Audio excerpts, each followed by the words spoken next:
Hi, good morning, everyone, and welcome to Understanding Iridology. My name is Kathy Norris, and I'll be presenting today. And I'd like to share some things with you about iridology and understanding iridology. Some people may know what it is, and some people may not have a broad idea of what it is at all. And they kind of need a little help in understanding what iridology is. So let's go in if we can. So first of all, who am I? Who's Kathy Norris? I've been an iridologist since 1995. I studied that year with Dr. Bernard Jensen. In the year of 2003, I became an IPA certified iridologist. IPA is a organization, an association that certifies iridologists. And once you have completed your school, you can take the IPA test, and that is how you become certified. I've been an IPA board of directors since 2009, starting as a treasurer, working my way to vice president, then on to president. I am not the current past president at the time, but I am a past president. So I'm still on the board as treasurer, and I'm also the instructor coordinator. So I work directly with other IPA instructors to keep them in the know about any new research that comes out or any new changes that come out according to education and direction that the IPA board of directors wants to move in. So that's my facilitation with that position. And in 2016, I won the IPA International Iridology Award, which is a international, like I said, international award. And I'm very honored to have achieved that. There was a lot of work and prep going into that. So I'm still honored since 2016. Right now, I teach iridology for certification. I see clients remotely and in person. I've also published the iridology textbook entitled Iridology Fusion, Work Text, and Systems Companion Guide. And this launched in 2018, and it is a textbook or a work text designed to complete the iridology studies that you would need to pass the IPA test for certification and become an iridologist. Also, just a few weeks ago, I have launched my A&P course, and that is available now on the IPA website. That is irisassn.org if you want to check that out. And if you need a iridology class, not an iridology class, an anatomy and physiology class. That is required to complete certification as an iridologist. I'm happy to have that finished. This is me, and this is my logo, and I just thought I'd share that with you. Let's move on. What is iridology? A lot of people have no idea what it is, but it's actually a science, and it is looking at the structure of the eye. Now, what can you tell by looking at the structure of the eye? You can see physical issues, nutritional needs, emotional and behavioral issues are also present in the eye, and you're looking at all the fibers and the structures, the color of the eyes. All of these things come together, and this tells the story. This tells a story about what's happening in you, what has even happened generations behind you, actually. It also goes a little bit deeper than that, in that we can see embryological issues, spiritual issues, and psychological issues, which relate back to the behavioral. And the physical, the nutritional, emotional, and behavioral issues are what I deal with. I have not gotten into embryological or the spiritual aspect of it. That's probably later to come for me, but I have my hands full right now with just the other. So when I approach my client, one of the things I want to help them understand is the state of their need for nurture in the body. as it relates to repair. I want them to understand that they're not broke. They may be bent just a little, and we need to kind of straighten them out. That's an area of nurture. It doesn't matter what level that they are. If it's an acute situation like seasonal allergies, or if it's more chronic and debilitating, it's had them down for a long period of time. What iridology does not do, it does not diagnose, but it will direct you to the cause. So we don't work like doctors. We're not meant to work like doctors, and most of us are not doctors. But what we are able to do is to look into the eye and give you an analogy or a briefing on what area of your body, what organ of your body needs nurture, and that may facilitate repair. So the eyes hold a lot of information. It doesn't matter what color, it doesn't matter what the problems are, it doesn't matter the history that's behind that or any of the issues that the client may be experiencing. But the body wants you to know what's going on. And the eye is a very quick and easy way to assess this information. So we use an iridology chart. Maybe you've seen the iridology chart. It displays two eyes, the left and the right, and this has detail. And when we look at this chart, we can locate the positions of the iris. We match those to the placements of the organs or the tissues that we happen to be looking at. What we're going to do next is ask proper questions. We don't make statements such as, you need this and this and this because you have this and this and this. That would be a form of diagnosing. So we ask proper questions to the client and detail that by their answers. We focus on the attention that we see related into the eye. And through that attention, there's where the questions come from. But when we notice markings in different placements of the pigments, this is going to tell us even more about the client. This is going to just go a little bit deeper. So there's actually fibers, there's lacuna, there's shapes, there's different shapes of lacuna, there's different colored pigments, there's just different color of eyes. Some people look at their eye and say, my eye is green. Most of the time the eye is blue. But when we have a presence of a yellow hue or a staining in the eye, this gives us that green cast. So we identify even the color with the client and explain to them why it happens to be the color that it is. This is the iridology chart that I use most of the time, 99% of the time. This is the chart that was recreated from Dr. Bernard Jensen's chart by his daughter-in-law, Ellen Tart Jensen. This is her chart, and it has a lot of explanation into it and a few more markings than the original chart that Dr. Jensen developed. So as iridologists, we work really well with our clients that happen to be taking medication, and even if they're seeing their doctor on a regular basis, it doesn't matter. We're able to work in conjunction with them. An iridologist does not have any type of authority to remove medication from a client.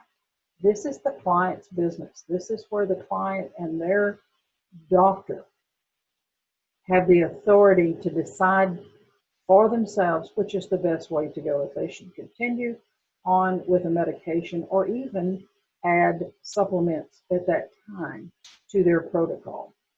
As iridologists, we believe in doctors. Doctors have saved my life many, many times.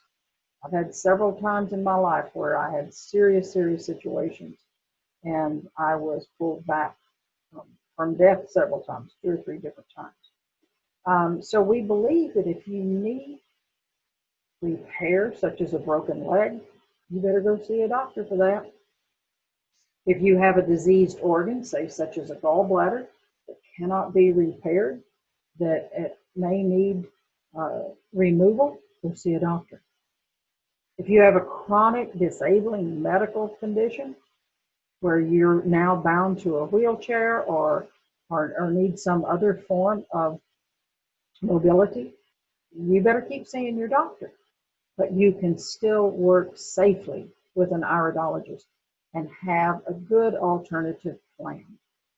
And first and foremost, one of the things that I really want to drive home with my clients, with my audience today, is an iridologist should never take the place of a medical doctor. That is not our intent. Our intent is to evaluate the eye for purposes of nurture and to help rebuild systems in the body and strengthen those systems too. Most people think this is what iridology is, but this is what iridology is not. If people think that we are like this, they really have no idea what iridology really is.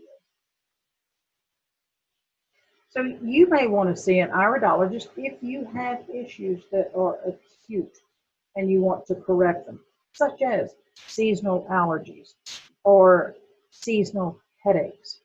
They may accompany the allergies, or bladder infections just a few times through the year. These are acute situations. If you have more chronic situations, and it's hard for them to show no signs of repair, even while you're seeing a physician, you may want to see an iridologist just to help you out and get you over a little bit of a hurdle or get you back to a place that's very comfortable. If you have emotional blocks that are not allowing you to repair or that keep returning, and you question why am I having such difficulty with these emotions that keep cropping up, if they're fear-based or anger-based or jealousy, an iridologist may be able to help you, someone that sees clients for emotional or behavioral issues. Not all iridologists do this. If you need guidance in nutrition or supplementation or any extra information about natural health, such as massage therapy or acupuncture, an iridologist may be able to help you in that direction as well.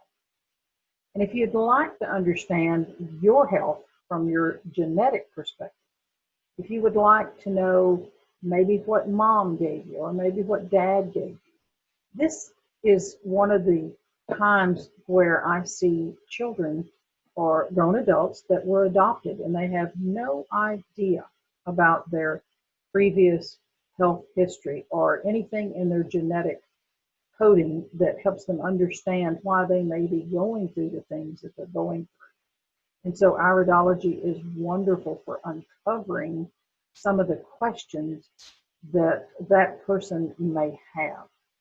It's been an eye-opener for many of my clients. I've had many adopted adults that were adopted as small children or baby infants, and they had no idea of their past because it was a closed adoption.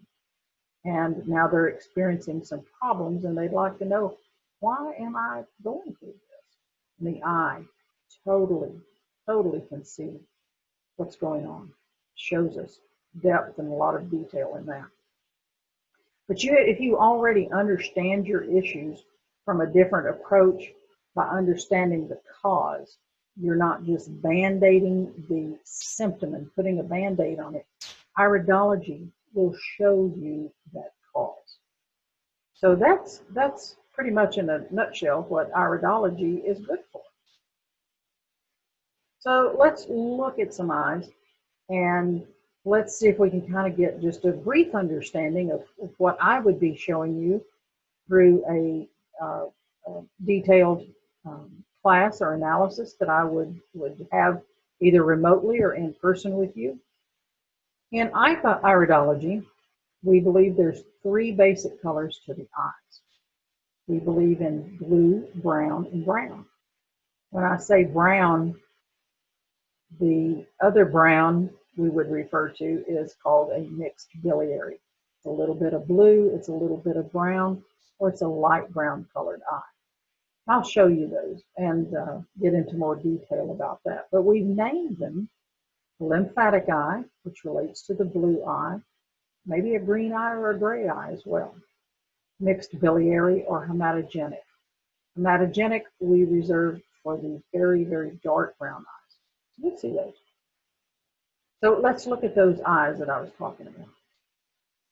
So of course we see a blue eye here. Beautiful blue eye. We would call this a lymphatic eye. If it was a green eye, it'd still be a lymphatic eye. If it was a gray eye, we'd still call it a lymphatic eye. This lymphatic type, we refer to this as the constitution, the color constitution. And this will show us predisposition, a possible or probable situation that can happen with people that have this particular color of eyes. That can relate to the lungs, the kidneys, skin, and to the lymphatic system. Some people call the immune system the lymphatic system. The lymphatics is the mechanics of how the immune system works. Here's another lymphatic eye. Looks a little bit gray and green at the same time, but it is also a lymphatic iris. But we do see a lot of gray. This is another lymphatic eye. See, I told you about the yellow. The yellow kind of causes the blue eye to give a little bit of a greenish hue. So when we see this, the yellow and the blue make green. It's still a lymphatic eye. So here's three different lymphatic eyes. And you can look at those and say, well, yeah, they kind of look blue. The one in the middle really looks blue. The one on the left, yeah, looks mostly green. But what about the one on the right? Well, it's still predominantly blue. You see the dark brown center around the pupil. This is called a central heterochromia, and it does mean something. So I would identify that with my client when we speak about that. But when we see this particular eye, it is still lymphatic. So all three eyes that we're looking at are lymphatic eyes. Now the mixed biliary, I'd said it was a light brown eye or even a blue and brown eye, which we'll see in just a moment. But the mixed biliary eye, when we speak of that, it shows us a lot of brown color, more so than the blue. When we talk of the mixed biliary eye, we talk about the predispositions, just like we did in the blue eye or the lymphatic eye. It's probable that they may have issues in their digestive system, their liver, their gallbladder, or even some pancreatic and blood sugar variations. So this would be noted when we have a session to look thoroughly into the eye and note any markings that may contribute to a digestive disorder or a gallbladder issue or even pancreatic issues where blood sugar may be out of balance. Here's another mixed biliary eye, and you might look at this and say, wow, this looks very amber. Sometimes it even looks a little green. It changes, it varies from monitor to monitor when we put it up on the computer screen. I have two in front of me, and the one monitor that I'm looking at, the eye looks very amber, brownish color. The other monitor that I'm looking at, it looks a lot darker, so it looks even more brown, if we will. So some of these eyes, when we look at them, they can be a little bit hard to tell the difference. What are we looking at? But this one really falls under the mixed biliary category. And we can see some blue fibers in the eye. If you look at the arrows where you see there is a lot of blue in this particular area. There are blue fibers outside of this arrow, and there are blue fibers in this particular area of the lacuna. There's some blue fibers.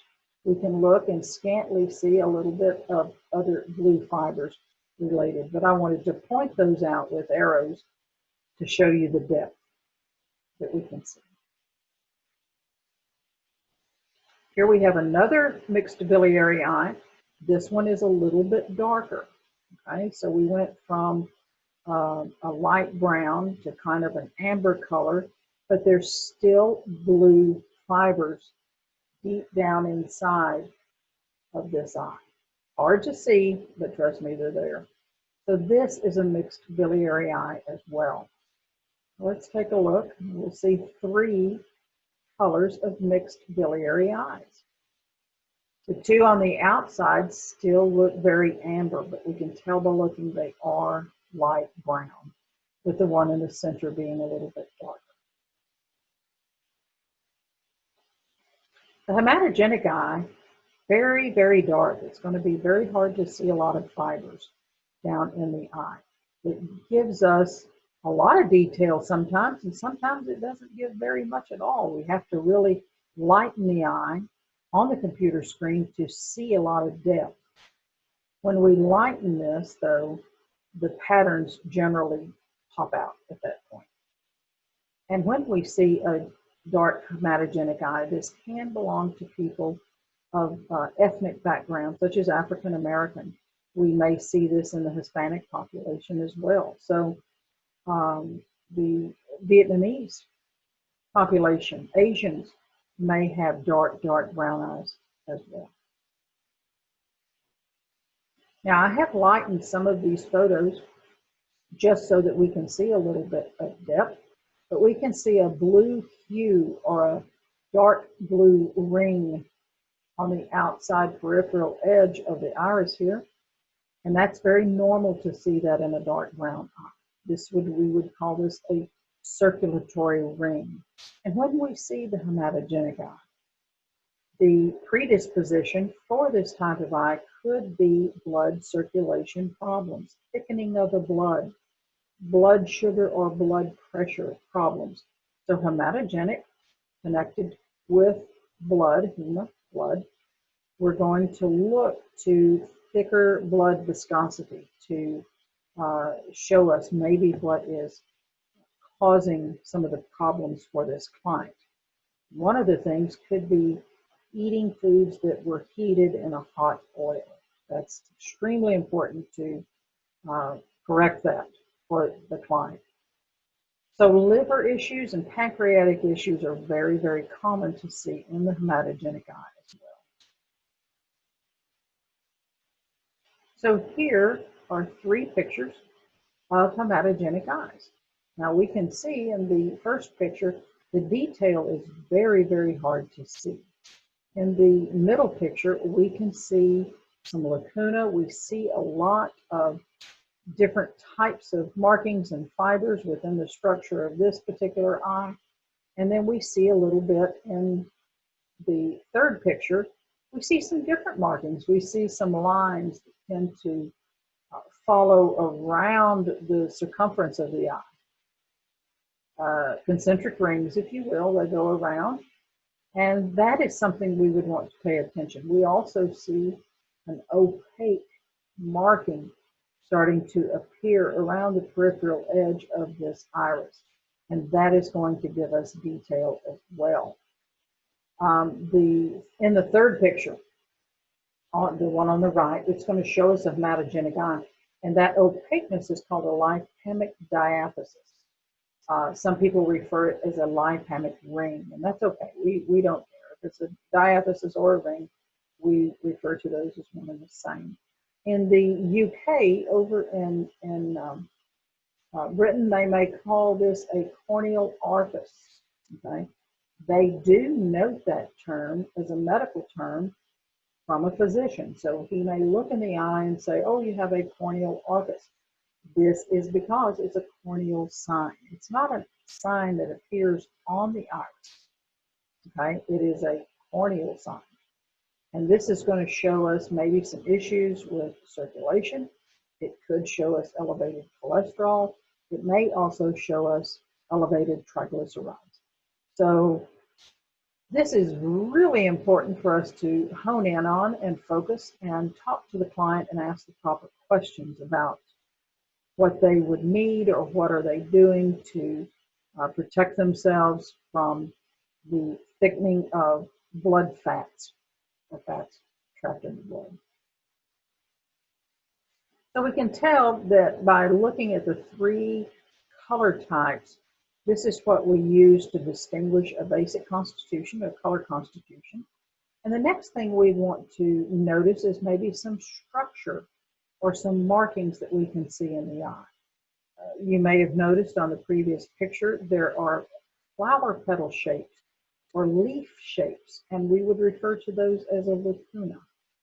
Many in the eye would be lacunae. We've seen some pigments in the eye. You see some brown spots or black spots or even some orange spots. When we see this in the pigments in the eye, this is going to refer to some other situations or conditions that may be happening in the body. It may be that that organ is in need of repair, or that the organ has repaired and there is no further problem. So let's talk about lacuna for just a minute.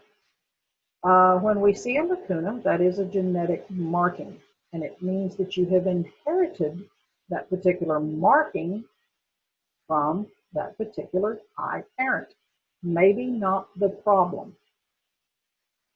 You may have not experienced the problem, you just inherited the marking, okay? So that I want to stress that, because some people say, oh, my dad died of this, or my mom had this, am I going to have that? Okay, so we need to understand what we're looking at and how to help the client, but not allow the client to panic, okay? You may inherit the mark, but not the problem. So in iridology, when we see these flower petal shapes or little football shapes or leaf shapes, we're going to refer to those as lacuna. And when we talk about personality iridology, we refer to them as flowers. When we talk about pigment, some people say, I have freckles on my eyes. It's not really a freckle, although a freckle on the skin is a pigment. But when we look at these in the eyes, we do refer to those as pigments. It's okay if some client wants to say, I have freckles on the eyes. But as an iridologist, we don't want to call them freckles. This color that we see of pigment is going to show us further areas to concentrate on. So we can see some yellow staining in the iris here. We can see some orange. We can see some dark brown. And that's all going to have referral to other organs in the body. And that's going to tell us more about our client and their story. It's also going to help us to ask the proper questions and to guide them into a proper eating plan or suggestions of supplementation that might help or assist them with whatever they're experiencing. Other markers that we may see in the eye, and I've pointed out with the arrows here, some markers. We can see some concentric furrows. Those are the rings that go around the eye. Kind of looks like if you cut a tree and you're looking at the stump of the tree and you see the rings in the tree. It kind of looks like that in the eye as well. We can sometimes see radial furrows. We can see scleral markings. That's going to be the red lines in the whites of our eyes. We see reflexive signs. We can see something related to the eye called cords, which is a thickening of the fibers. And we also see transversals. So the transversals are little fibers that look like they just went wayward and they cut across the fibers of the eye. That's going to tell us something about the client as well. In this arrow, we can see a lacuna. We see a little tiny pigment right there inside the lacuna. And that tells us about this particular area. This is a left eye that we're looking at. And when we look in this area through here, this is a reactionary sign where it's really, really white. This is around the heart. So I may ask questions to the client about their heart. Not in any way to scare them, but just to alert them that there is a need to pay attention to the heart. So when I was talking about some of the other markings that we can see in the eye, when we look in the sclera, we can see the red lines. Now this red line has a lot of detail in it. It actually loops in this position. It loops again in this position. And this is a sign that someone may be experiencing some elevated high blood pressure. So this would be very important to point out. And at the very end of this sclera marking, it shows us a mark that we identify as an indicator marking. And it looks like a finger pointing directly to a particular area. So we would still want to talk about this, how it relates to this person's lung. This is the right eye that we're looking at in the picture. So I would ask further questions about the lung.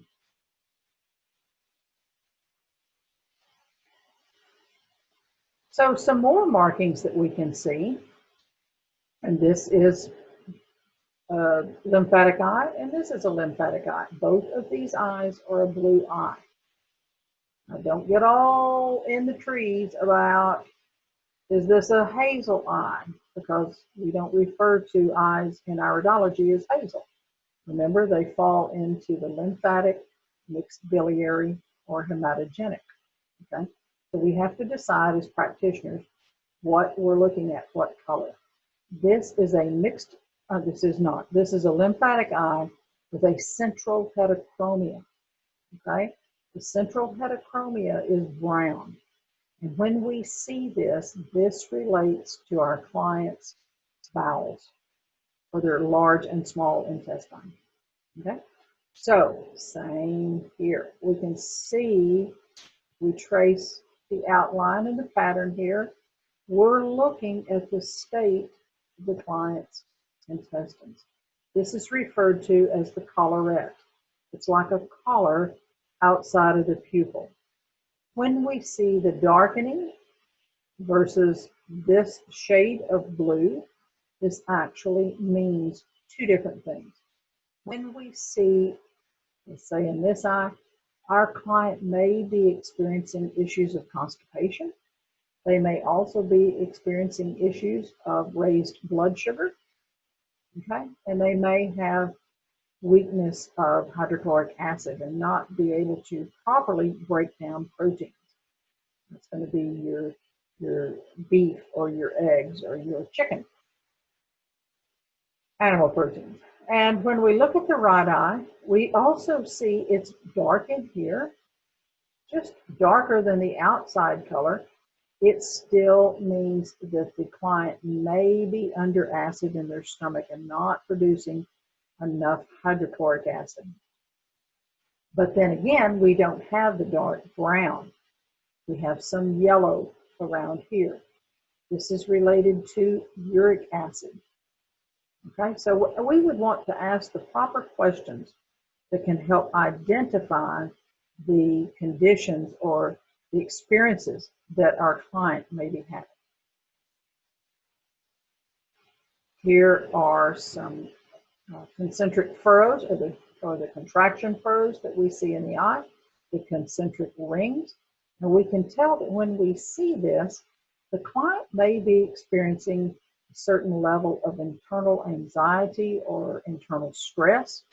But while physical symptoms persist, they may be having issues with some cramping in their muscles or tightening of their muscles, or they just feel tense and tight all the time. So as an iridologist, we would explain this sign to them, and then we would ask the appropriate questions that may help them understand a little bit more about what's going on. Yes, they are experiencing the tightness and the tension in their legs, or yes, they are experiencing the anxiety. Now let's suggest something that may help them and to release that. While that may be supplementation, it also may be something as simple as being able to journal and to get the feelings out, and to put those feelings that they're experiencing about their anxiety or their fears or their worries or their internal stresses, to write that out as a way of release. Oils, essential oils, and flower essences also help to work with someone that is experiencing the anxiety to panic markings. And this is a structure of the eye that we would be looking at. Again, this is something the client has inherited from one of their parents. So I hope this helps you today to understand a little bit more about iridology. Our body is a complicated network of information, and we use iridology to help kind of decode some of the things that we may not understand. But iridology is a wonderful tool for doing that very thing. And I use iridology like a roadmap. So I talk to people about the roadmap because it shows them where they've been genetically in their history and where they might be headed in the future if they don't change some of the things that they've been doing, some of those old habits. And that could be thinking, and that could be eating, and that could be the way we just go about our daily practice. Those things are written in the eye, and my job is to help uncover that and to direct my client into a better means of dealing with things or better habits. So thanks for your time. I really, really appreciate you listening and giving an ear to my little introduction into understanding iridology. And if you would like to see me for in-person consultations or remote consultations, I can help you with that. If you want to know more about iridology or become certified as an iridology practitioner, you can contact me for that as well. I do teach live online classes. Nothing is recorded. Everything is online, and it is usually one-on-one and private. I offer classes in personality iridology with the understanding of essential oils. I also teach a class about birth order. It's not so much related to iridology, but it is helping someone understand where they are in their sibling lineup and the history of that. I also incorporate essential oils into helping with that. I also offer private tutoring for certification. So if you're ready to take your test with IVA, but you would like to tutor just a little bit longer for a couple of hours to make sure that you are where you are and where you need to be, I can help you with that. I'm able to help you understand how to take pictures with your cell phones so that we can do a remote session. I have a YouTube page. I can send you a link if you drop me a line and let me know that's what you'd like to do. But again, thank you for joining me today. And I forgot to put this on my slides, but let me give you this. My email address is knorris, that is Norris, @iridologyfusion.com. Thanks again.